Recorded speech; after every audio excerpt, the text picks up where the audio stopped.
नमस्कार, यो एभिन्यूज खबरको सङ्केत हो र तपाईँ अहिले एभिन्यूज@7 मा हुनुहुन्छ। म गौतम रेग्मी। म सुभाष नेपाल।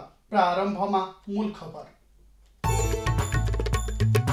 काठमाडौँ उपत्यकामा 62 सहित पछिल्लो 24 घण्टामा 378 कोरोना संक्रमित थपिए, 479 जना निको भए।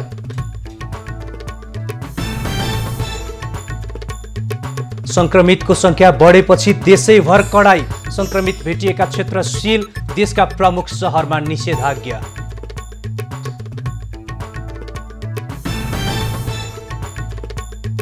कोरोना संक्रमण रोकथाममा विपक्षी दलहरूको भूमिका शून्य, सरकार दिने बाहेक गरेनन् केही पनि रचनात्मक। साथीहरूले पिपी लगायतका सामग्रीहरू वितरण गरेको। नागरिक उड्डयन प्राधिकरणद्वारा चालू आर्थिक वर्षका लागि बजेट सार्वजनिक, निर्माणाधीन अन्तर्राष्ट्रिय विमानस्थलहरू प्राथमिकतामा।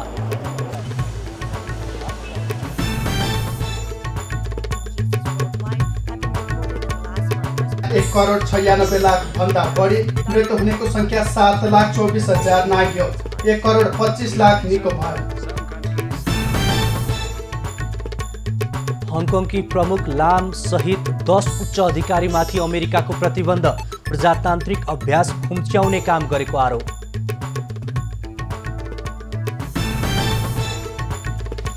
र च्याम्पियन्स लिगमा आज 2 खेल हुँदै क्वार्टर फाइनल प्रवेशका लागि बार्सिलोना र नापोली तथा बायर्न म्युनिख र चेल्सी भिड्ने।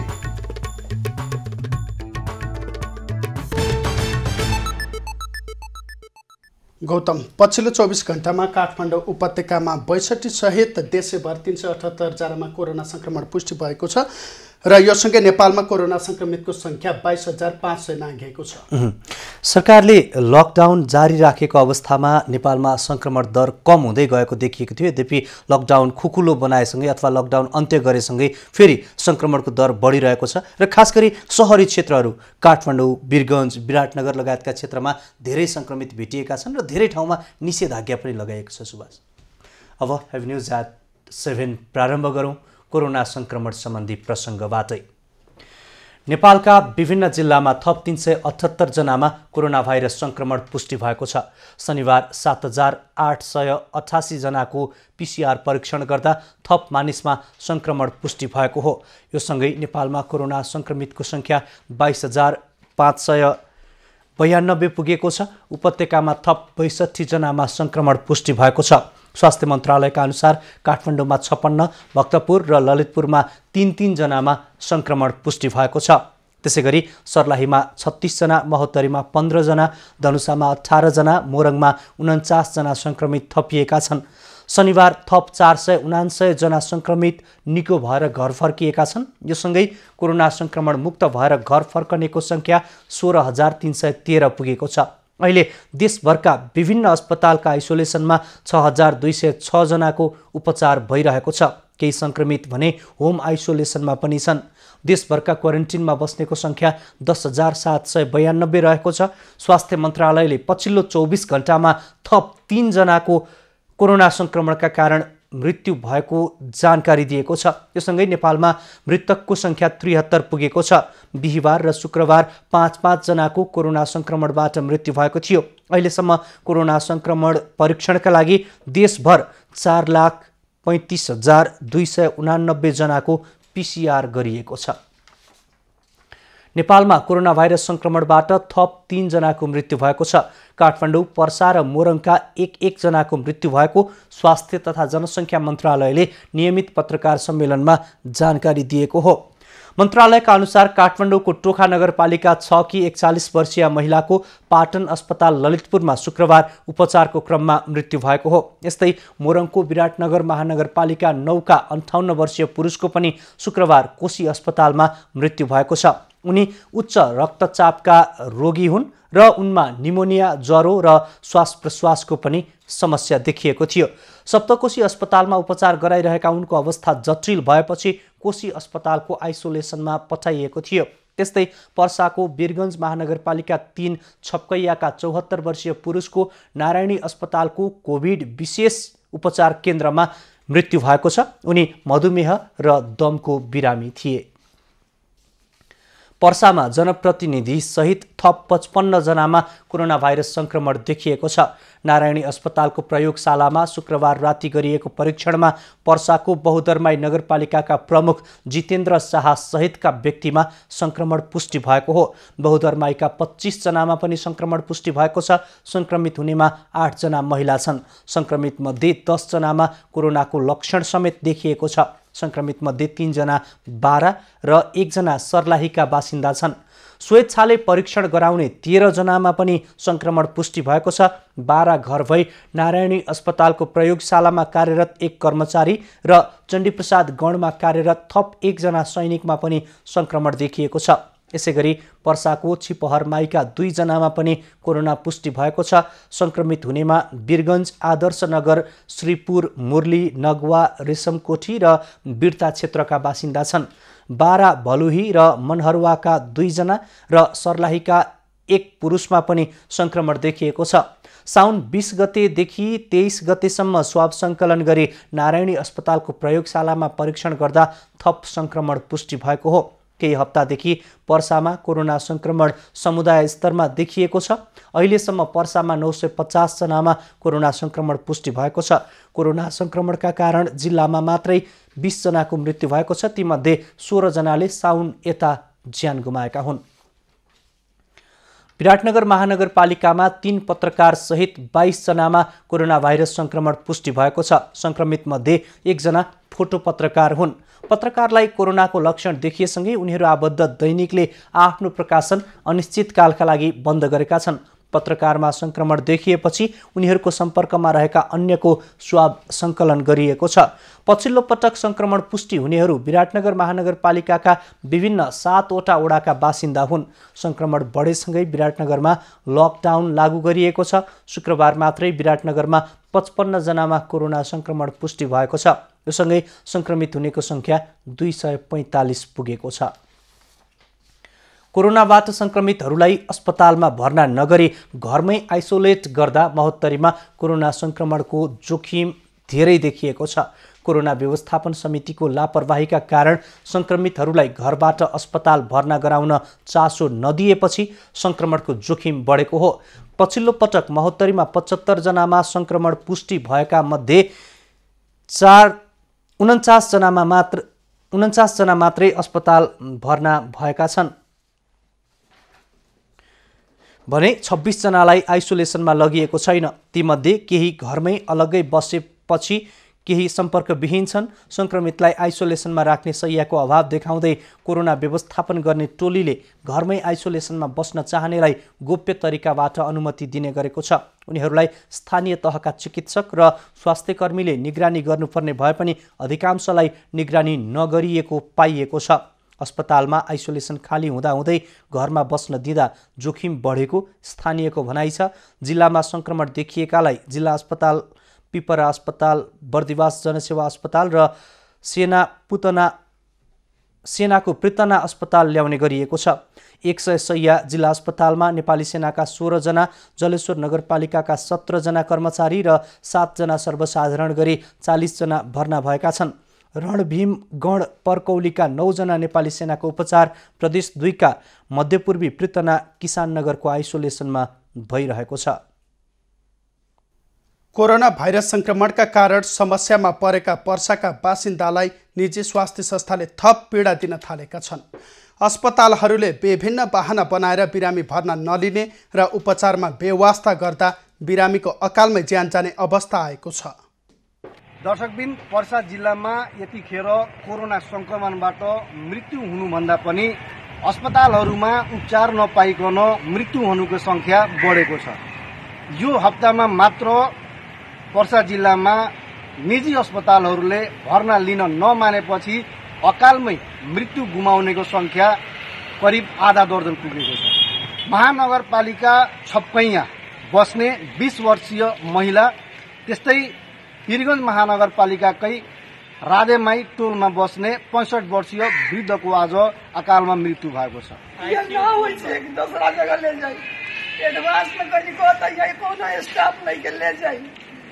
मेडिकल में कोई तो कहता है पीसीआर चेक ना होला ले जाए कौन चेक ना कोई ना जिया दास मर गइल हमर माई। वृद्धको आरडीटी रिपोर्ट नेगेटिभ आएको उनका आफन्तहरूले अस्पतालका गेटमा खट्ने हरेक गेटकीलाई भनेर आफन्तको उपचार गराइदिन आग्रह गरे पनि निजहरूले कुनै वास्ता नगरेको गुनासो पोखेका छन् र वीरगञ्जका सम्पूर्ण अस्पतालहरू घुमाउँदै आफ्नो सासूको मृत्यु भएको उनले बताएका छन्। त्यहाँ जाने बित्तिकै एकजनाले आएर बाहिर कम्पाउन्डर हो कि को हामी त चिनेन, उहाँएर सिधै के भन्छ कि यो त हुँदैन, यहाँ तपाईँहरू लानुहोस् नारायणीले। नारायणीमा लिएर आउँदाखेरि नारायणीको डाक्टर साहबले भन्छ यहाँ त हुँदैन, गण्डक लानुहोस् भनेर भन्नलाई यहाँ केही यसको उपचार छैन। त्यस्तै राति 12 बजे अचानक सास लिन गाह्रो भएको छप्पैया बस्ने 20 वर्षीय महिलाको पनि वीरगञ्जका विभिन्न अस्पतालमा घुमाउँदै अस्पतालहरूले भर्ना लिन नमानेपछि वीरगञ्जको कोभिड अस्पतालमा उनको गेटमै पुग्न साथ मृत्यु भएको उनको आफन्तले बताएका छन्। यो घटना कोरोना महामारीसँग जोडिएर यहाँका चिकित्सकहरूले आफ्नो लाज बचाउने काम गर्दै रहेका छन् र उनलाई सघाउँदैछन् यहाँका अस्पतालका सञ्चालकहरू। र म दोष दिन्छु यहाँको स्थानीय नेता, प्रशासन र ठुल्ठुला निजी अस्पताललाई कि अहिले यो महामारीको बेलामा पनि मानवता नदेखाएको हुनाले प्लिज अब जे भयो अहिले पनि सम्हाल्नुहोस्। अहिले पर्सा जिल्लामा राजनीतिक दल पनि हराएका छन् र सामाजिक अभियन्ताहरू पनि हराएका छन्, तर जिल्ला प्रशासन कार्यालयले 48 घण्टा पहिला यी अस्पतालहरूलाई निर्देशित गर्दै पर्सा जिल्लामा कुनै पनि अस्पतालले बिरामीलाई आफू खुसी अस्पतालमा भर्ना लिन नमानेपछि प्रशासन कार्यालयले कारबाही गर्ने एउटा पत्र काटेको। त्यो पत्र काटेको 48 घण्टा नबित्दै अहिले पर्सा जिल्लामा 2 जना महिलाको मृत्यु भएको छ। स्थानीय प्रशासन निरीह बनेको छ, राजनीतिक दललाई कोरोना भएको छ, स्थानीय जनताहरू त्रासमा छन् र मरिरहेका छन् गरिब तत्काका व्यक्तिहरू। राजन रौनियार, पर्सा।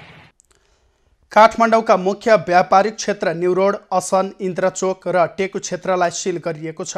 कोरोना संक्रमित देखिएपछि काठमाडौँले न्युरोड, असन, इन्द्रचोक र टेकु क्षेत्र लगायत व्यापारिक केन्द्र सिल गरिएको काठमाडौँका प्रमुख जिल्ला अधिकारी जनकराज दाहालले जानकारी दिए।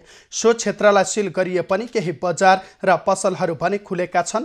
पसल खुला भएपछि सर्वसाधारणहरूको चहल पहल बाक्लो देखिएको छ, जसका कारण कोरोना संक्रमणको जोखिम पनि बढेको छ। त्यस्तै न्युरोड, असन, इन्द्रचोक लगायतका क्षेत्रमा पसल बन्द गर्न उडालिने सूचना पनि टाँसेको छ, तर केही व्यापारीहरूले त्यसलाई अटेर गरेका छन्। पछिल्लो केही हप्ता यता काठमाडौँ उपत्यका कोरोनाको उच्च जोखिममा रहेको छ। लकडाउन खुलेसँगै देशका मुख्य शहरमा कोरोना संक्रमितको संख्या ह्वात्तै बढेको छ। यसैबीच काठमाडौँ महानगरपालिकाको हाँडीगाउँ क्षेत्रको एउटै टोलमा 11 जनामा कोरोना भाइरस संक्रमण पुष्टि भएपछि सो क्षेत्र पनि सिल गरिएको छ। महानगरपालिकाको वडा नम्बर 5 मा पर्ने हाँडीगाउँको कोटाल टोल सिल गरिएको हो। संक्रमित हुनेमा नेपाल प्रहरीका परिवार र उनकै छरछिमेकी स्थानीय रहेका छन्। बाँकेमा कोरोना संक्रमित बढ्न थालेपछि जारी निषेधाज्ञा मङ्गलबारसम्म बढाउनुका साथै नेपालगञ्ज उपमहानगरलाई सिल गरिएको छ। बाँके प्रशासनले सार्वजनिक सूचना जारी गरेर पुष्पलाल चोक, सुर्खेत रोड, गणेशमान चोक, 4 बाहिनी, बाँके गाउँ, पुरैना, नहरपुरुवा हुँदै बस पार्क भएर पुष्पलाल चोकसम्मको नेपालगञ्ज क्षेत्रमा सिल गरिएको जानकारी दिएको हो। समुदाय स्तरमा कोरोना फैलिएपछि निषेधाज्ञा जारी राखेको बाँके प्रशासनले जनाएको छ। निषेधाज्ञा उल्लङ्घन गर्नेलाई कारबाही गरिँदै आएको छ। हालसम्म बाँकेमा 549 जनामा कोरोना पोजिटिभ देखिएकोमा 401 जना निको भएर घर फर्किसकेका छन्। कोरोनाले बाँकेमा 2 जनाको मृत्यु भएको छ भने 146 जना आइसोलेसनमा रहेका छन्। यता कोरोना भाइरस संक्रमण फैलिएपछि नुवाकोटमा पनि निषेधाज्ञा जारी गरिएको छ। जिल्ला प्रशासन कार्यालय नुवाकोटले आज राति 12 बजेदेखि 10 दिनसम्म लागू हुने गरी निषेधाज्ञा जारी गरेको हो। बेदुर नगरपालिका 9 का एक महिलालाई कोरोना रोगको संक्रमण देखिएपछि उनको प्रत्यक्ष सम्पर्कमा रहेका थप 4 जनामा शुक्रबार कोरोना संक्रमण पुष्टि भएसँगै निषेधाज्ञा लगाउने निर्णय गरेको हो। जिल्लाको मुख्य बजार क्षेत्र, बाहिरी जिल्लासँग सीमा जोडिएका नाका क्षेत्र, सडक मार्गको पहुँच भएको स्थानमा निषेधाज्ञा लगाइएको हो। नुवाकोटको बेदोर, लेखु र सूर्यगढी गाउँपालिकाको सबै क्षेत्रमा निषेधाज्ञा लागू गरिएको छ। बेलकोटगढी, पञ्चकन्या, शिवपुरका केही ओडामा मात्रै यो नियम लागू हुने बताइएको छ। नुवाकोटमा हालसम्म 54 जनामा कोरोना संक्रमण देखिएको छ। चितवनको नारायणगढमा एकै परिवारका 3 जनामा कोरोना संक्रमण देखिएपछि संक्रमित भेटिएको क्षेत्र सिल गरिएको छ। भरतपुर महानगरपालिकाको वडा नम्बर 1 पुतली बजार क्षेत्रका एकै परिवारका 3 जनामा संक्रमण पुष्टि भएको हो। स्थानीय भीमसेन मन्दिरदेखि मिनिसो मार्ग चोक र सोको नजिक मेन रोडसम्मको क्षेत्र सिल गरी आवाजावतमा प्रतिबन्ध लगाइएको छ। समुदाय स्तरमै कोरोना संक्रमण भएपछि स्थानीय प्रशासनले उच्च सतर्कता अपनाएको हो। केही दिनदेखि चितवनमा मास्क नलगाई हिँड्नेलाई प्रहरीले जरिवाना समेत गर्दै आइरहेको छ। कोरोना भाइरस नियन्त्रणका लागि सरकारले कामै गर्न नसकेको भन्दै आलोचना गर्ने विपक्षी दलहरूले पनि रचनात्मक काम गर्न सकेका छैनन्। कोरोना संक्रमितहरूको संख्या बढ्दै गएपछि सरकारलाई दबाब दिन बाहेक विपक्षी दलहरूले जनस्तरमा प्रभाव पार्ने ढङ्गले रचनात्मक काम गर्न नसकेका हुन्। विश्वव्यापी महामारीका रूपमा फैलिएको कोरोना संक्रमण नियन्त्रणका लागि सरकारले काम गर्न नसकेको भन्दै विपक्षी दलहरूले चर्को आलोचना भने गरिरहेका छन्। केही युवाहरू 100% PCR परीक्षण गर्नुपर्ने, क्वारेन्टिन व्यवस्थापन गर्नुपर्ने माग राख्दै अनसनमा समेत बसेका छन्। यद्यपि विपक्षी दलहरूले सरकारलाई दबाब दिन बाहेक क्वारेन्टिन व्यवस्थापन, राहत वितरण र उद्धारका काममा आफ्ना नेता कार्यकर्ताहरूलाई परिचालन गर्न सकेका छैनन्। प्रमुख प्रतिपक्षी दल नेपाली कांग्रेसले सुरुवाती दिनमा मिडिया मार्फत कोरोना संक्रमणबाट जोगिनका लागि जनचेतनामूलक सन्देश जारी गरे पनि ठोस र सशक्त कदम भने चाल्न सकेको छैन। तर नेपाली कांग्रेसका प्रवक्ता विश्वप्रकाश शर्माले भने पार्टीले आफ्नो ठाउँबाट आवश्यक पहल र सरकारलाई सहयोग गरिरहेको दाबी गर्छन्।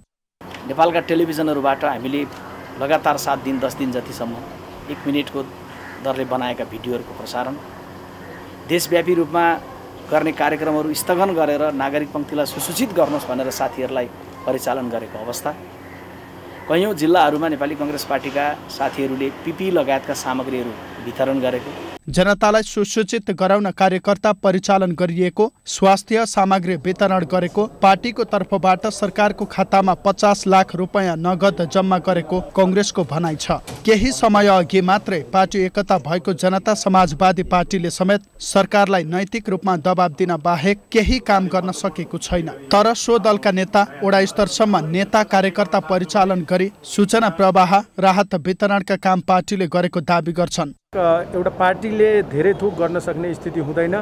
हामीले समग्रमा प्रधानमन्त्रीज्यूहरूलाई भेटेर, प्रधानमन्त्री मन्त्रीहरूलाई भेटेर बारम्बार चाहिँ हामीले यो राहतको लागि प्याकेजको व्यवस्था गर्नुपर्छ। लकडाउन सुरु हुनुभन्दा करिब 2 हप्ता अगाडि मात्रै पार्टी एकता गरेर गठन भएको राष्ट्रिय प्रजातन्त्र पार्टीको अवस्था पनि त्यस्तै रहेको छ। फागुन 28 मा पार्टी एकता गरेको राप्रपाले एकतालाई पूर्णता दिन नपाउँदै लकडाउन सुरु भयो। लकडाउनको समयमा पनि सरकारलाई पटक पटक दबाब दिने काम पार्टीका अध्यक्षहरूले गरेको राप्रपाको भनाइ छ। सरकारले चाहिँ विशेष गरी निम्न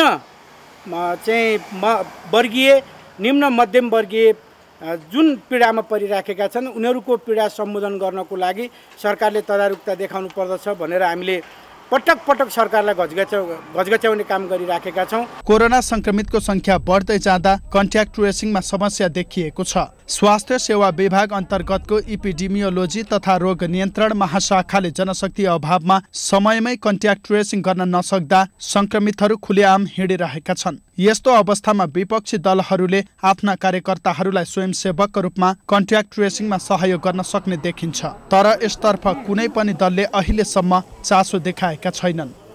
गौतम, काठमाडौँ उपत्यकामा विभिन्न चाडपर्व त्यसैगरी जात्राहरू निरन्तर रूपमा पछिल्लो समय मनाउँदै आइएको छ र यसलाई निरन्तरता दिनका लागि पनि यति बेला नरसिंह जात्रा मनाइएको छ। कोरोना भाइरसका कारण जात्रा अघिल्ला सालमा जस्तो रौनकतापूर्वक मनाउन नपाइए पनि परम्परालाई भने निरन्तरता दिएको छ। पक्कै पनि सुभाष, यो अहिलेको कोरोना भाइरसका कारण विभिन्न जात्रा तथा पर्व प्रभावित भएका छन्। ललितपुरमा रातो मसिन्द्रनाथको रथारोहण गराइएको छ, यद्यपि रथ तान्ने कहिले अझै टुङ्गो लागेको छैन भने कतिपय जात्राहरू औपचारिकतामा मात्रै सीमित गरिएका छन् र त्यसैमध्ये यो नरसिंह जात्रा पनि पर्छ। अब यसै सम्बन्धी थप खबर। धार्मिक, सांस्कृतिक एवं ऐतिहासिक महत्त्वका कारण परापूर्व कालदेखि मनाइँदै आएको नरसिंह जात्रा यस वर्ष निकै सावधानीपूर्वक मनाइएको छ। प्रत्येक वर्ष भाद्र कृष्ण पञ्चमीका दिन यो जात्रा मनाउने गरिन्छ। भाद्र कृष्ण पञ्चमीका दिन ललितपुरमा नेपाल भाषामा उपकला साया भनिने नरसिंह जात्रा मनाइयो। राजा सिद्धे नरसिंह मल्लको शासनकालमा तत्कालीन राजपुरोहित राजोपाध्यायले यो जात्रा मनाउने नियम बसाएका थिए। तत्कालीन समयमा महामारीले ग्रस्त भइरहेका बेला देश र जनताको सुख शान्तिका लागि यो जात्रा सञ्चालन गरेको बताइन्छ।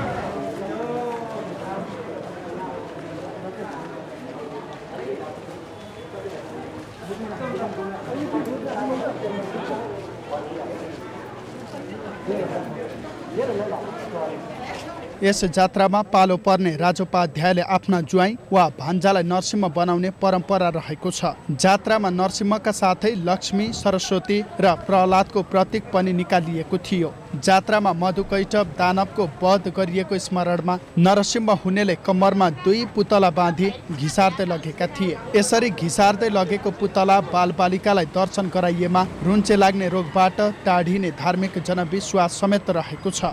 जात्रामा प्रहलाद बन्ने उल्टो हिँडेका थिए। नरसिंह जात्रामा गर्भवती महिला सरिक हुँदैनन्। गर्भवती महिला सरिक भएमा गर्भ खेर जाने मान्यता रहेको छ। यस पटकको नरसिंह जात्रामा कुनै बाजागाजा नबजाई पुर्याउनु पर्ने पूजा विधि र परिक्रमा गर्नुपर्ने स्थानहरूको परिक्रमा पछि जात्रा सम्पन्न गरिएको थियो।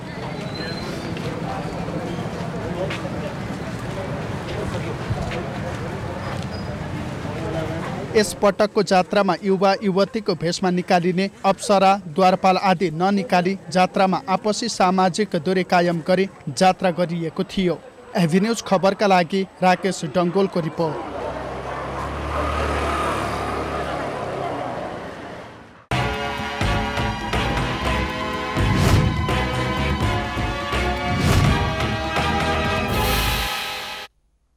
उपत्यकामा सापारू गाई जात्रा सुरु भएदेखि श्रीकृष्ण जन्माष्टमीसम्म विभिन्न धार्मिक कार्यका साथै देवी देवता गणका नाच प्रस्तुत गर्ने चलन छ। अरू बेलामा दिउँसो सुरु गरिने भक्तपुर बोडेको नीलबाराही नाच शुक्रबार रातको समयमा निकालिएको थियो। कोरोना संक्रमणलाई मध्यनजर गरी यसपटक नाचलाई रातिको समयमा निकालिएको हो।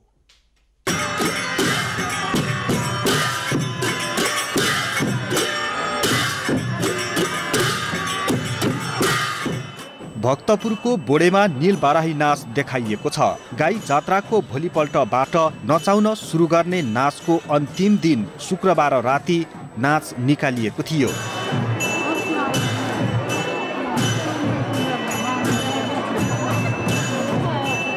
यसपटक नाच राति नै सकाउने हेतुले निकालिएको गुठियार बताउँदछन्। नाच राति नचाइनुमा हाल विश्वमै फैलिएको कोरोना भाइरसका कारण रहेको बताउँदछन्। नीलबाराही नाच नचाइनाले रोग व्याधि टाढिने, देशमै सुख शान्ति छाउने जनविश्वास रहेकै कारण पनि यस नाचलाई हालसम्म नरोकिएको बताउँदछन्। देशमा फैलिएको महामारीलाई पनि मध्यनजर गरी यसपटक नाच रातिको समयमा निकालिएको हो।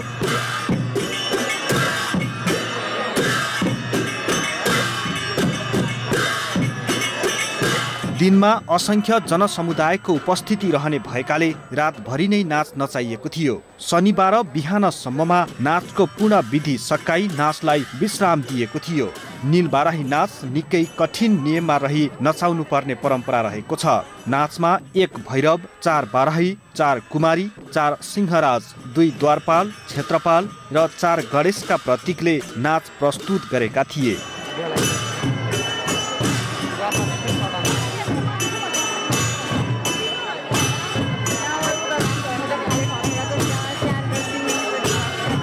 मध्यरातको समयमा नाच प्रस्तुत गरिएको भए पनि उल्लेख्य जनसमुदायको सहभागिता रहेको थियो। नीलबाराही नाचलाई विजय उत्सवका रूपमा समेत मनाउने गरेका छन्। एभिन्यूज खबरका लागि राकेश डङ्गोलको रिपोर्ट।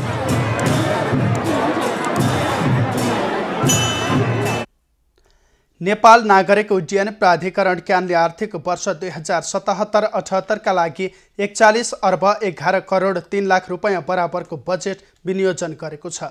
प्राधिकरणले निर्माणाधीन अन्तर्राष्ट्रिय विमानस्थलहरूलाई प्राथमिकतामा राखेर बजेट विनियोजन गरेको बताइएको छ। क्यानले सार्वजनिक गरेको नीति तथा कार्यक्रम एवं बजेटमा विमानस्थलको विकास र स्तरोन्नति गर्ने कार्यलाई प्राथमिकतामा राखिएको छ। क्यानले चालु आर्थिक वर्षको बजेट गत आर्थिक वर्षको भन्दा 5 अर्ब 85 करोड रुपैयाँले कम विनियोजन गरेको हो। गत आर्थिक वर्ष 2076-77 क्यानले 46 अर्ब 96 करोड 50 लाख 79 हजार रुपैयाँ बजेट विनियोजन गरेको थियो। यस वर्ष कोरोना भाइरस सङ्क्रमणका कारण विमानस्थलहरू बन्द रहँदा आम्दानी घट्ने भएकाले बजेटको आकार कम गरिएको प्राधिकरणले बताएको छ। 4 महिना यता प्राधिकरणका क्रियाकलाप बन्द भएकाले नीति तथा कार्यक्रममा कुनै नयाँ कार्यक्रम समावेश गरिएको छैन। त्रिभुवन अन्तर्राष्ट्रिय विमानस्थलको स्तरोन्नति सँगसँगै प्राधिकरणको संस्थागत सुधार, सञ्चार उपकरण, सुरक्षा उपकरण र मौसमी उपकरण जडान गर्ने विषयले प्राथमिकता पाएको छ। गौतम बुद्ध अन्तर्राष्ट्रिय विमानस्थल र पोखरा अन्तर्राष्ट्रिय विमानस्थलको निर्माण पनि यसै आर्थिक वर्षभित्र सम्पन्न गर्ने लक्ष्य क्यानले लिएको छ। साझा पार्टीले शनिबार ललितपुरमा 365 दिनै गाई जात्रा प्रतिस्थापन कला विद्रोहको आयोजना गरेको छ। साझा पार्टीले उपत्यका विशेष साझा अभियान अन्तर्गत ललितपुरको पाटन दरबार स्क्वायरमा राजनीतिक व्यङ्ग्यात्मक 365 दिन नै गाई जात्रा आयोजना गरेको हो। मुलुकमा हिंसात्मक घटना बढ्दै गएको अवस्थामा पनि सरकार मौन रहेको भन्दै सरकारप्रति व्यङ्ग्यात्मक प्रहार गरिएको थियो। कार्यक्रममा सहभागीहरूले सरकारमा रहने व्यक्तिहरू नातावाद र कृपावादमा रमेको भन्दै प्लेकार्ड प्रदर्शन समेत गरेका थिए। सरकारको अकर्मण्यताको कारण कोरोना नियन्त्रण र रोकथामका लागि प्रभावकारी कदम चाल्न साझा पार्टीले व्यङ्ग्यात्मक शैलीमा सरकारको ध्यानाकर्षण पनि गराएको छ। पूर्वी सीमावर्ती जिल्ला झापा र इलामको सिमानामा पर्ने चुरे क्षेत्रका बासिन्दा वर्षेनी पहिरोको सामना गर्दै आएका छन्। प्रत्येक वर्षको वर्षयामले उनीहरूलाई रुचाउँदैन, मात्र पहिरो र बाढीले मानवीय क्षतिसँगै विस्थापित हुन बाध्य बनाउँछ। इलामको रोङ गाउँपालिका पिउरेका स्थानीयवासी कयौं रात अनिदे बस्न बाध्य छन्। पहिरोले कति बेला घर नै लगिदेला भन्ने चिन्ताका कारण उनीहरूको निन्द्रा हराएको वर्षौं भइसक्यो। करिब 100 घर धुरी रहेको पिउरे गाउँको एकपट्टिको पुरै भाग पहिरोले बगाइसकेको छ। वर्षौंदेखि पहिरो लड्न सुरु भएको हो। पहिरोले हालसम्म गाउँका 9 घर विस्थापित भइसकेका छन् भने अहिले 4 घर उच्च जोखिम छन्। बस्दै गरेको घर चाहिँ अब अर्का घर हो सर हैन। त्यहाँभन्दा अगाडि मेरो घर यो भिरमा थियो। यो भिरमा अहिले घर थियो भने कसैले पत्याउँदैन। तर अहिले गएर म यो 73 सालमा म यहाँ सरेँ आफ्नो थाल्ने परेर। यो घर भनेको हाम्रो सम्झौता बाबेको घर हो। अहिले म त्यहाँ बसिरहेको छु र पनि त्यहाँ पनि अहिले मलाई जोखिमै पाइरहेको छ। दक्षिणमा झापाको बुद्ध शान्तिको सिमानामा रहेको टिमाई खोलाले वर्षेनी किनारा कटान गर्दा माथि गाउँमा पहिरो जाने गरेको हो। पहिरोको कारण गाउँका अधिकांश घर र बारी धस्किएका छन्। पहिरोले हालसम्म सयौं रोपनी खेतीयोग्य जमिन समेत बगाइसकेको छ। पानी पर्न थालेसँगै पहिरो जाने र घर भासिएपछि यो वर्ष मात्रै 5 परिवार घरबारविहीन बनेका छन्। घर र बारी नै भासिन थालेपछि छिमेकीको सहयोगमा बस्दै आएको घर भत्काएको स्थानीय टेक बहादुर मगरले बताए। उग्राउनै भयो हजुर, उग्राउनै। अनि त्यहाँबाट खाँबा त डाङडुङ बङ्गाएर घरै टेनै उकाउनु त साथीभाइ गाउँ समाज डराए। त्यस्तै पहिरोका कारण विस्थापित हुँदै आएका स्थानीयलाई गाउँपालिकाले व्यवस्थापन गर्दै आएको र पुरै गाउँ जोखिममा रहेको रोङ गाउँपालिकाले जनाएको छ। तर चुरे क्षेत्रमा पर्ने यो पहिरोको दीर्घकालीन समाधान र रोकथामका लागि पटक पटक केन्द्र र प्रदेश सरकारसँग लिखित आग्रह गरे पनि सुनुवाई नभएको गाउँपालिकाका अध्यक्ष शमशेर राईको भनाइ छ। यो हाम्रो रोङ गाउँपालिकामा 5 वटा यस्ता ठुला पहिराहरू छन्। त्यो 5 वटा ठुला पहिराहरूको बारेमा र त्यसले भोलि चाहिँ निम्त्याउन सक्ने जोखिमको बारेमा चाहिँ हामीले केन्द्र सरकार र प्रदेश सरकारलाई अग्रिम जानकारी गराइसकेका छौँ र त्यति भइसके पछाडि तर यसको त्यसरी नयाँ सल्युसन अथवा केन्द्र सरकार प्रदेश सरकारले यसलाई चाहिँ लक्षित गरेर कार्यक्रम चाहिँ अहिलेसम्म पठाएको छ। चुरे र पहाडी क्षेत्रमा यस्ता प्राकृतिक विपदका कारण देशैभरि वर्षेनी हजारौं परिवार प्रभावित हुँदै आएका छन्। तर समस्या निम्त्याउने पक्षको प्राविधिक अध्ययन गरी समयमै समाधान निकाल्न सके यसबाट हुने क्षति भने न्यूनीकरण गर्न सकिन्छ। एभिन्यूज खबरका लागि झापाबाट सन्तोष नेउपानेको रिपोर्ट।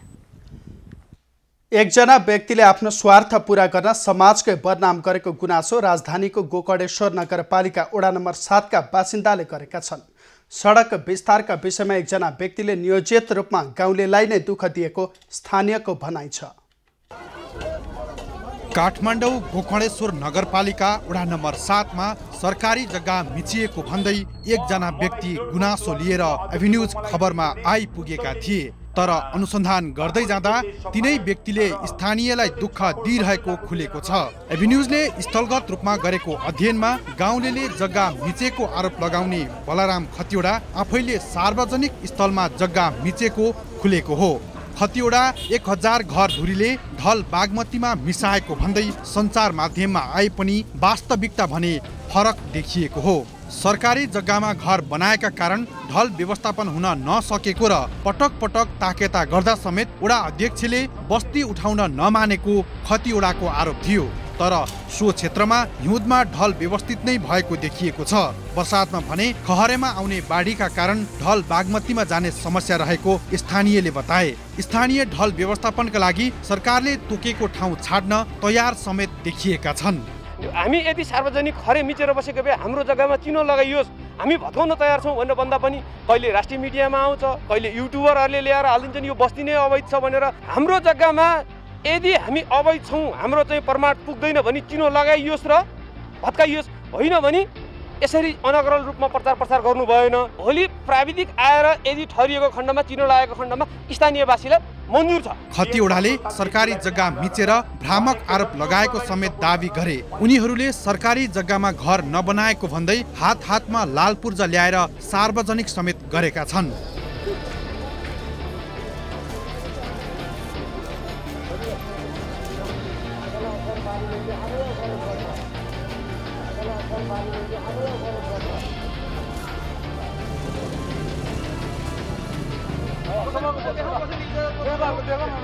आफूहरूको घर सरकारी जग्गामा बनेको भन्दै प्रचार प्रसार गर्दै हिँड्ने बलराम खतिवडालाई यस्तो नगर्न स्थानीयले चेतावनी समेत दिएका छन्। उसले चाहिँ जहिले पनि हामीलाई ऊ फलानाले खारे मिचेर घर बनायो, फलानाले यस्तो गर्छु, डिस्कालाई यस्तो गर्छु भन्ने कि हामीलाई जहिले उसको पावर छ। ऊ त्यसरी भागेर हिँड्नै थिएन, उसले गलत काम गरेर ऊ भाग्यो त होइन। हाम्रो छोरा नातिको पालासम्म दाग लानेको काम उहाँले गर्नुभएको छ। उहाँको त्यो प्रति जग्गा उहाँले त्यो सटर दुईटा सटर कति वर्ष अगाडिदेखि चाहिँ भाडा उठाएर खानु भएको छ। एउटा सटरको 7000 को दरले भाडा उठाएर खानु भएको छ। हामी केही भनेको छौँ, उहाँले प्रति जग्गामा गाईगोठ बनाउनु भएको छ। भोलिदेखि हामी त्यो भत्काउनमा लाग्न तयार छौँ। अहिले बस्ती रहेको सो क्षेत्र सरकारी जग्गामा नपर्ने समेत देखिएको छ। अहिले बस्तीमा रहेका बासिन्दाले जग्गा किन्नु अगाडि नै खहरे खोलामा ढलान गरेको बाटो बनाइएको र खहरे खोलाको वारिपारी बस्ती बसाइएको प्रमाणले देखाएको छ। योजना पार्न बिचौलियाको काम गर्ने खतिवडालाई ठेकेदारले ठेक्का मिलाए बापत कमिसन नदिएपछि उनी बस्तीका कारणले योजना रद्द भएको भन्दै आफूसँग रुष्ट भएको स्थानीयको भनाइ छ। उताबाट आएको ढललाई त्यहाँनिर तपाईँले देख्न सक्नुहुन्छ, एउटा ढलमा हामीले हालेर चाहिँ उतापट्टि हामी लाने उसमा चाहिँ गरेका छौँ हाम्रो चाहिँ वडाको समन्वयमा। र यतापट्टिबाट आएको ढललाई चाहिँ हामीले यसपालि मात्रै यो ढल तपाईँले देख्नुहुन्छ अहिले बगिरहेछ, यो बर्खामा भएर यहाँ बगिरहेछ। हिउँदामा चाहिँ हामीले त्यहाँ एउटा मङ्गल बनाएर त्यसलाई छेकेर यतापट्टि हाल्ने गरेका छौँ। स्थानीयका अनुसार आरोप लगाउने खतिवडाले सरकारी जग्गा मिचेर टहरा बनाएर वर्षौंदेखि भाडा असुल्दै आएका छन्। उनले हडपेको सरकारी जग्गा खाली गर्नुपर्ने आवाज स्थानीयले उठाएपछि उनी स्थानीयका विरुद्ध सञ्चार माध्यममा धाउन थालेको देखिएको छ। शुक्रबार स्थानीय भेला भएपछि खतिवडा सो स्थानबाट भागेका थिए। उनले वर्षौंदेखि दुःख दिएको स्थानीयको आरोप छ। पटक पटक हामीलाई त्यसरी दुःख दिइरहेछ हैन। अब हामी यस्तो दुःख हामी शनिबार छैन परेर छ भनेदेखि छुट्टै पाऊ भन्दा पनि उहाँ प्रमाण दिन नसक्ने। हाम्रो मेहनतको कमाई भने 10 नम्बर कमाई यहाँ छोरछोरीको मुख मोरेर हामीले यहाँ हालेका छौँ। आज आएर हाम्रो मान हानि भएको छ। छ हेर्नुहोस्, यत्रो दुनियाँ संसारमा चाहिँ बेजती भएको छ। सबैलाई दुःख दिनुहुन्छ, एउटालाई मात्रै होइन। साँच्चै भनौँ भने उहाँको परिवारलाई नै दुःख छ। उहाँ अहिले हामी पञ्चायतले चाहिँ उहाँको अलिकति सपोर्ट गर्नु होला, नत्र भने उहाँलाई परिवारलाई पनि दुःख दिनुहुन्छ। त्यस्तो अब अलिकति मेन्टली खराब भनौँ भने अब टिचर जस्तो मान्छे के भन्नु, अहिले पढाइराख्नु भएको छ। अब होइन भने नि उहाँको प्रवृत्ति त्यो छ। आफूले सरकारी जग्गामा बनाएको टहरामाथि स्थानीयले प्रश्न उठाएपछि सो जग्गा जोगाउन उनी अहिले विभिन्न ठाउँमा दौडधुप गरिरहेको पनि देखिएको छ। समाजसँग मिलेर बस्न नसक्ने स्वभावका खतिवडाले स्थानीयको हस्ताक्षर भन्दै 300 जनाको हस्ताक्षर देखाउँदै हिँडेका थिए, तर त्यो हस्ताक्षर स्थानीयको नभएको खुलेको छ। उत्तरी मोरङका 5 स्थानीय तहले सुन्दर हरैचामा निर्माण गर्न लागि फोहोर प्रशोधन केन्द्रको विरोध गरेका छन्। सुन्दर हरैचा नगरपालिका 4 बडहरामा फोहोर फाल्न लागि भन्दै स्थानीय विरोधमा उत्रेका हुन्। तत्कालीन सुन्दर दुलारी नगरपालिका भएको समयमा नगर क्षेत्रको फोहोर फाल्ने गरी ल्यान्डफिल साइट बनाउने निर्णय भए बमोजिम सुन्दर हरैचा नगरपालिकाले बडहरामा फोहोर फाल्दै आएको छ। सोही ठाउँमा अन्य स्थानीय तहले समेत मिलेर वेस्ट इनर्जी उत्पादन गर्ने तयारी नगरपालिकाले गरेपछि स्थानीयले विरोध थालेका छन्। सुन्दर हरैचाको मात्र फोहोर फाल्दा समेत दुर्गन्ध फैलिएर विभिन्न रोगको संक्रमण फैलिने जोखिम बढेको समयमा अन्य स्थानीय तहको समेत थपिँदा जोखिम बढ्ने स्थानीयको भनाइ छ। बडहरा मोरङका 5 वटा स्थानीय तहको फोहोर व्यवस्थापन गर्ने हो भने आफूहरूलाई अन्यत्र स्थानान्तरण गर्नुपर्ने उनीहरूको माग छ। हामी चाहिँ के हो, के लाटो मूर्ख हामी चाहिँ के हामी क्या रोगमा मात्रै रोग खाएर मात्रै बस्ने यहाँनिर खाने हुँदैन, माथि बसी हामी चाहिँ रोग मात्रै खाने। फोहोर फाल्ने ल्यान्डफिल साइट मानव बस्ती भन्दा कम्तीमा 2 किलोमिटर टाढा निर्माण गर्नुपर्ने कानुन भए पनि त्यसको व्यवस्था भएको भन्दै स्थानीयले आन्दोलनको तयारी थालेका छन्। 2 किलोमिटर पर बस्ती भन्दा 2 किलोमिटर पर बनाउनु पर्नेमा यहाँ त बस्तीसँग टाँसिएको ठाउँमा बनाइदैछ। त्यस कारणले गर्दाखेरि भोलिका दिनमा यस ठाउँमा यसरी नगरपालिकाले कार्य गर्ने भयो भने यसका लागि यहाँका हामी बासिन्दा हामी युवाहरू के गर्नुपर्छ, कसो गर्नुपर्छ, रोडमा सुतेर हुन्छ कि लडेर हुन्छ कि हामी यो विषयमा, यो बन्द गर्ने विषयमा तत्पर छौँ। सुन्दर हरैचा नगरपालिकाले भने स्थानीयले फोहोर व्यवस्थापनको बारेमा नबुझेर विरोध जनाएको उल्लेख गरेको छ। सो स्थानमा फोहोर फाल्ने नभई फोहोर व्यवस्थापन गर्ने वेस्ट इनर्जी प्रविधि स्थापना गर्न लागि नगरको भनाइ छ।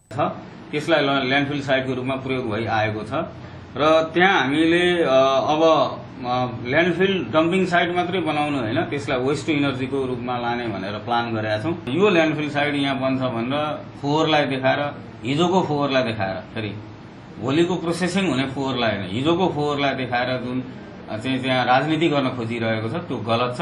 फोहोर व्यवस्थापनसँगै मल समेत उत्पादन हुने हुँदा त्यसबाट स्थानीय समेत लाभ उठाउन सक्ने नगरपालिकाको दाबी छ। कुहिने फोहोरबाट मल र ऊर्जा उत्पादन गर्ने र नकुहिने फोहोर अन्यत्रै व्यवस्थापन गर्ने नगरको योजना छ। सो स्थानमा 5 स्थानीय तहको फोहोरबाट समेत वेस्ट इनर्जी उत्पादन गर्ने विषयमा छलफल अघि बढिरहेको नगरले जनाएको छ। सुनसरी ब्युरोको रिपोर्ट। उदयपुरको उदयपुरगढी स्थित बलान खोलामा अवैध दोहन भइरहेको भेटिएको छ। जिल्ला स्तरीय समितिले गरेको स्थलगत अनुगमनको क्रममा ठूलो मात्रामा ढुङ्गा बरामद भएपछि अवैध दोहनको विषय सार्वजनिक भएको हो। उदयपुरगढी गाउँपालिका वडा नम्बर 7 स्थित कोल्टे गाउँ स्थित बलान खोलामा अवैध रूपमा उत्खनन तथा सङ्कलन गरी राखिएको ठूलो मात्रामा ढुङ्गा बरामद भएको छ। बलान खोला र कोल्टे गाउँ नै कब्जा गरी ढुङ्गा चोरी निकासी गर्ने समूहले उत्खनन गरी खोला किनार र गाउँमा सङ्कलन गरेको 2848 घन मिटर ढुङ्गा बरामद भएको हो। जिल्ला स्तरीय अनुगमन समितिले स्थलगत अनुगमन गरी सो स्थानमा नापजाँच तथा सिल गरेको छ। हामीले यहाँबाट रातारात लिएर जाने 7 वटा, बाँकी त भाग्न सफल भयो कि, तर हामीले खोलाबाट 7 वटा ट्र्याक्टर अहिले पक्राउ गरेर अहिले पनि जिल्ला प्रहरी कार्यालयमा हामीले राखेका छौँ। ढुङ्गाहरू चोरी निकासी गर्दै गरेको अवस्थामा 30 भन्दा बढी ठाउँमा सङ्कलन गरी राखिएको ढुङ्गा अनुगमन समितिले नियन्त्रणमा लिएको हो। अनुगमन टोलीले सिल गरेको ढुङ्गा 40 लाख मूल्य बराबरको रहेको छ। स्थानीयले अवैध दोहनबारे जानकारी गराएपछि प्रहरीले 3 दिनको बीचमा सो स्थानबाट 7 वटा ट्र्याक्टर नियन्त्रणमा लिएको छ। स्थानीय सरकारबाट बिना टेन्डर, बिना स्वीकृति ठूला उपकरण प्रयोग गरेर खोलाबाट अवैध रूपमा ढुङ्गा निकाल्ने गरिएको स्थानीयको भनाइ छ। ढुङ्गा निकासीका लागि टिपरको समेत प्रयोग हुने गरेको छ। अवैध दोहनमा स्थानीय ट्र्याक्टर व्यवसायी, राजसी सामुदायिक वन उपभोक्ता समूहका साथै प्रहरी र वन कर्मचारीको समेत मिलुमतो रहेको स्थानीयको आरोप छ। ढुङ्गा उठाउन आउँछ, डोजर लिएर यो ढुङ्गा उठाउन आउँछ, डोजरै आउँछ नि यहाँ डोजरै आउँछ सबै आउँछ यो उठाउन ढुङ्गा उठाउन के हातले उठ्ने हो र भोलि एउटा गिरो छ यिनीहरूको मिनी भन प्रत्येक गिरो भनेको नागा नाचे नाच जस्तो अब कसैले केही बोले पिटिहाल्ने खोला दोहनका कारण 70सम्मको सिँचाइ सुविधा पुगेको नहरको मुहान समेत जीर्ण बनेको छ। साथै आसपासको खेतीयोग्य जमिन समेत कटान भएको छ। अनुगमनमा पुगेका प्रमुख जिल्ला अधिकारीले स्थानीयलाई तस्करीमा संलग्नमाथि कारबाही गरिने प्रतिबद्धता जनाएका छन्। कसैले धम्काएमा खबर गर्न समेत उनले स्थानीयलाई आग्रह गरे। यहाँहरूलाई कुनै चुनौती अथवा सुरक्षाको कुनै आफूलाई अप्ठ्यारो परेको स्थिति भयो भने म के अनुरोध गर्छु भने हामीलाई सूचना दिनुहोस्, हामी गोप्य राख्छौँ त्यो सूचना र हामी यहाँहरूलाई सुरक्षित हुने वातावरण सिर्जना गर्छौँ। जिल्ला समन्वय समिति उदयपुर स्थानीय तहले पनि अवैध दोहनको निगरानी गर्ने र दोषीलाई कारबाही गर्न पहल गर्ने आश्वासन अनुगमनका क्रममा दिएका छन्। यो काम चाहिँ अगाडि बढाउने गरी आज हामी चाहिँ अनुगमन आएका छौँ र सो सम्बन्धी चाहिँ जिल्ला अनुगमन समितिको बैठक बसेर यसलाई चाहिँ आवश्यक व्यवस्थापन गर्ने, आवश्यक नियमन गर्ने र दोहन हुन नदिनका लागि हामी लागिरहेका छौँ। के गर्दाखेरि यी सम्पत्तिको संरक्षण गर्न सकिन्छ, यहाँको जनताको चाहनाअनुसार काम गर्न र उहाँहरूको मनोभावलाई चाहिँ हामी अब उहाँको समस्याहरूलाई कसरी हामी हल गर्न सक्छौँ भन्ने कुरामा एक हप्ताभित्रमा म सबै निकायसँग जिल्लामा गएर समन्वय गरेर यसको समस्या हल गर्न सक्छु। अवैध दोहनका कारण 5 वर्षकै अन्तरालमा बलान खोला अस्वाभाविक रूपले गहिरिएको छ। पछिल्लो सरकारी निर्देशिका अनुसार स्थानीय स्रोत साधनको संरक्षण र कारबाहीको जिम्मा स्थानीय सरकारलाई छ, तर स्थानीय सरकारले नै त्यसको प्रभावकारी कार्यान्वयन भने गर्न सकेको देखिँदैन। भोटराज राई, उदयपुर। बारामा 1 महिना अघि भएको लालध्वज लामाको हत्यामा संलग्न अपराधी अहिलेसम्म पक्राउ पर्न सकेका छैनन्।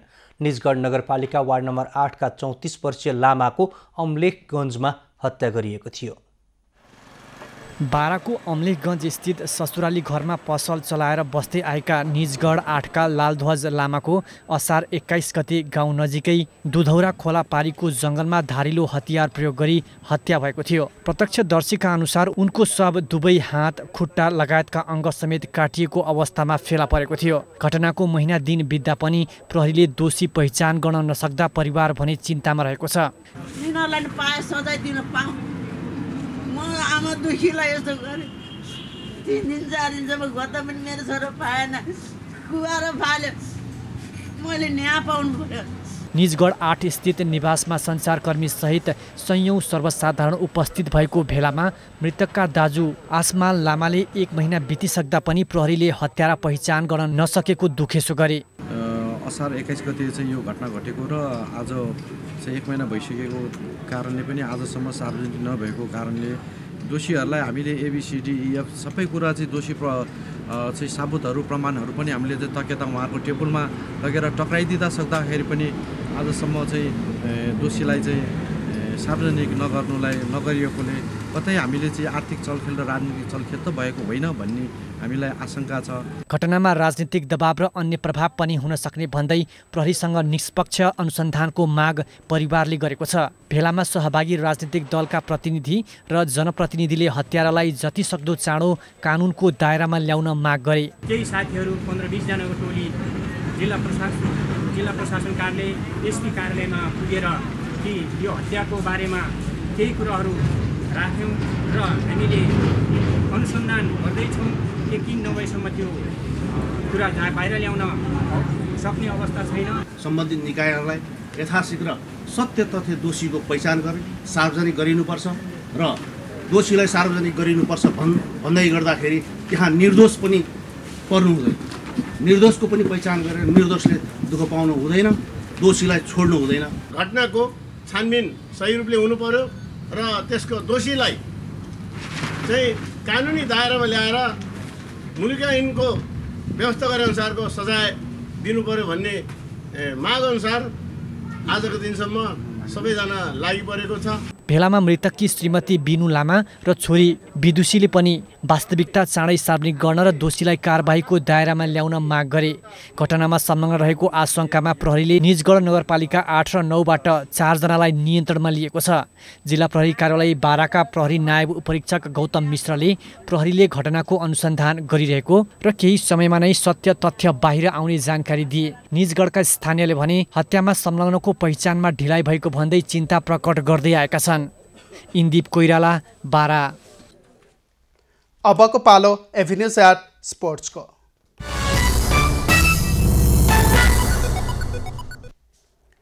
कोरोना भाइरसले महामारीको रूप नलिएको भए यति बेला छनौट भएका पौडीका 2 र एथलेटिक्सका 1 तथा वाइल्ड कार्ड पार गरेका केही नेपाली खेलाडी टोकियो ओलम्पिक 2020मा प्रतिस्पर्धा गरिरहेका हुन्थे। तर अहिले अवस्था फरक छ। पदक लक्ष्यका साथ नेपाली खेलाडी 1 वर्षपछि सरेको ओलम्पिकका लागि महामारीको बीचमा पनि अभ्यासलाई निरन्तरता दिइरहेका छन्। विश्व ओलम्पिकमा सहभागिता जनाउनका लागि कुनै पनि खेलाडीका लागि 3 माध्यम छन्। छनौट पार गर्ने, अनिवार्य सहभागी हुनुपर्ने र वाइल्ड कार्ड मार्फतमा सहभागिता गर्न पाउने प्रावधान रहेको छ। छनौटमा असफल भए पनि छनौट प्रतियोगितामा गरिएको प्रदर्शन र प्राप्त नतिजाका आधारमा ओलम्पिक सहभागिताको मौका दिने माध्यम वाइल्ड कार्ड हो। नेपालले छनौट चरण पार गर्न निकै कठिन छ। वाइल्ड कार्ड नेपालको सहभागिताको बाटो हो। नेपालबाट 7 खेलका 12 खेलाडीको नाम वाइल्ड कार्डका लागि सिफारिस गरिएको छ। वाइल्ड कार्डबाट प्रवेश गर्ने लक्ष्य सहित धकेलिएको समयलाई सदुपयोग गर्ने खेलाडी बताउँछन्। अब अहिले लकडाउनले गर्दा अब नेपालमा मात्र हैन संसारभरि अब महामारी फैलेको कारणले गर्दा गेमहरु चाहिँ अफिसियली गेमहरु हामी खेल्नुपर्ने र्याङ्किङ गेम हो। महामारीले गर्दा चाहिँ सबै गेम अब अहिले बन्द गरिदिएको छ अब वर्ल्ड वाइड नै। त्यसै कारणले अहिले हामी चाहिँ ट्रेनिङै गरेर चाहिँ हामी गेमको लागि चाहिँ मेन टार्गेट भनेको ओलम्पिकको लागि भनेर नै हामीले ट्रेनिङ मात्र गरेर अब चाहिँ के हुन्छ कि अब अफिसियल गेमहरु खुल्ने सम्भावना धेरै नै छ। एउटा ड्युरेसन चाहिँ बढेको हो कि हैन, ट्रेनिङ गर्नलाई प्लस अरु प्रतियोगिताहरु खेल्नलाई चाहिँ एउटा अवधि बढेको छ। यसले चाहिँ हामीले चाहिँ पोजिटिभली लिँदाखेरि चाहिँ बेनिफिटकै रूपमा चाहिँ लिनुपर्छ जस्तो लाग्छ। मेन भनेको हाम्रो नेपाली खेलाडीको लागि चाहिँ एउटा एक्सपोजर छैन हैन, किनकि विदेशी खेलाडीहरु महिनामा 3टा गेम खेलिरहेका हुन्छन् हैन। त्यही अनुसारको प्रतियोगिता हुनुहुन्छ विभिन्न राष्ट्रहरुमा, किनकि हाम्रो नेपालमा चाहिँ त्यो खाले चाहिँ इन्भाइरोमेन्टै छैन हैन। बल्ल बल्ल नेसनल गेम हुन पनि गाह्रो छ हैन, भनेको तोकेको समयमा हुन पनि गाह्रो छ। अनिवार्य सहभागी हुनुपर्ने पौडीबाट सङ्घको सिफारिसमा नेपाल ओलम्पिक कमिटीले मङ्सिरमा सम्पन्न 13औं दक्षिण एसियाली खेलकुदमा 4 स्वर्ण 2 रजत र 3 काँस्य पदक जितेकी गौरिका सिंह र पुरुषतर्फ उत्कृष्ट प्रदर्शन गरेका एलेक्स गाडेगाड शाहको नाम अन्तर्राष्ट्रिय ओलम्पिक कमिटीलाई पठाइएको छ। सरकारले भदौ 1 गतेबाट प्रशिक्षण गर्न पाउने गरी निर्देशिका जारी गरेकाले सोही अनुसार प्रशिक्षण सुरु हुने कमिटीले जनाएको छ। अहिले गभर्नमेन्टको जुन यो निर्देशिका जारी भएको छ यो भाद्र 1 गतेदेखि ट्रेनिङ गर्ने भनिन्छ। हामीले सबै सङ्घहरुबाट उहाँहरूको ट्रेनिङ प्रोग्राम ओभरसिज छ कि अब इन्टरनल छ कि कहाँ गर्ने हो भन्ने हामी प्रोग्राम लिएको छौँ। 2-4 सङ्घको आइसकेको छ। त्यो 1 गते आइसकेपछि त्यसलाई हामीले अब क्लोज क्याम्प राख्नुपर्ने हुन्छ कि के गर्नुपर्ने हुन्छ त्यो अनुसार हामी ट्रेनिङ सुरु गर्छौँ। 1964 को टोकियो संस्करणदेखि ग्रीष्मकालीन ओलम्पिकमा प्रतिस्पर्धा गरेको नेपालले 13 संस्करणमा सहभागिता जनाइसकेको छ। नेपालबाट एउटा संस्करणमा 16 जनासम्म खेलाडीले सहभागिता जनाएका छन्। अहिलेसम्म छनौट पार गरेर ओलम्पिकमा सङ्गिना वैद्य र दीपक विष्टले मात्र खेलेका छन्। ओलम्पिकमा छनौट चरणको प्रावधान लागू भएसँगै वाइल्ड कार्डको माध्यम नै नेपाली खेलाडीको औपचारिक सहभागिता हो। समय अनुकूल अभ्यास, न्यून प्रतियोगिता आयोजना हुनु, खेलाडीमा अनुभवको कमी जस्ता कारणले नेपालको ओलम्पिक साँघुरिएको छ। यसबारे सम्बन्धित निकायले समयमा ध्यान दिनु जरुरी छ, नत्र ओलम्पिक सहभागिता एकादेशको कथा जस्तै हुन सक्छ। अबको पालो एभिन्यूज एट मौसमको। एभिन्यूज एट मौसमको साथमा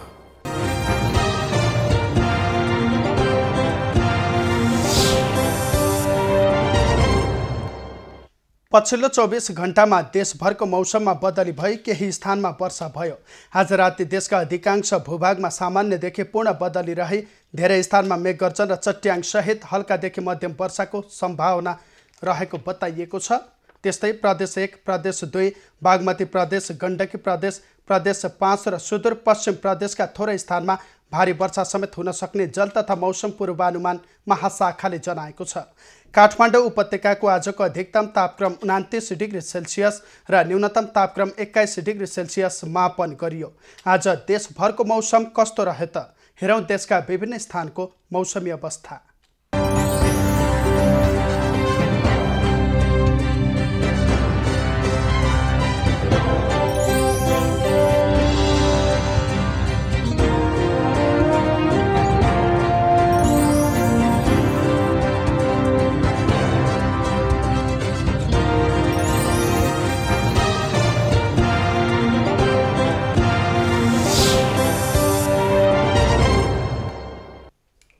अहिलेलाई खबरको क्रम यति नै।